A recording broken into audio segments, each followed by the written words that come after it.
અહીંયા કુટુંબના સભ્યોની વિગતો, કુટુંબના સામાન્ય રીતે રહેલી કુલ વ્યક્તિઓની સંખ્યા. તો અહીં કુટુંબમાં જે સંખ્યા લખીશું તે આપણે ખાસ ધ્યાન રાખીશું કે ઘરની અંદર તમામ સ્ત્રી, પુરુષો, બાળકો, દિવ્યાંગ વ્યક્તિઓની ગણતરી કરીશું.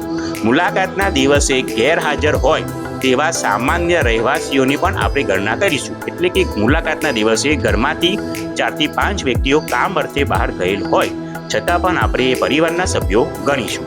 પરંતુ એક ખાસ ધ્યાન રાખજો કે એ દિવસે ઘરમાં બહારથી કોઈ મુલાકાતી આવ્યા હોય તો એને એ ઘરના સભ્ય ગણવામાં આવશે નહીં. તો અહીં એ લખવાનું રહેશે. અહીં મુલાકાતની સંખ્યા લખી મેં. ત્યારબાદ અહીં કુટુંબના મુખ્ય માણસનું નામ. તો કુટુંબના મુખ્ય માણસનું નામ આપણે શક્ય હોય તો પૂરું નામ અહીંયા લખીશું. ત્યારબાદ આપણે આગળની પર ક્લિક કરીશું.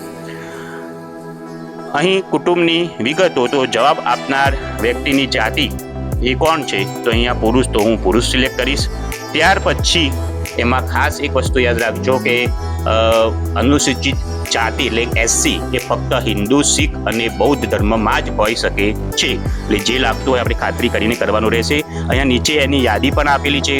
તમારે જો યાદી જોઈ હોય તો નીચે ક્લિક કરીને યાદી પણ જોઈ શકશું. હું અહીં અન્ય પર ક્લિક કરીશ. નમસ્તે દોસ્તો, મેહુલે ગુરુમાં તમારું સ્વાગત છે. અમારી ચેનલ એડ્યુકેશનલ વિડીયોઝ પ્રોવાઈડ કરે છે. લાઈક અને સબસ્ક્રાઇબ કરો.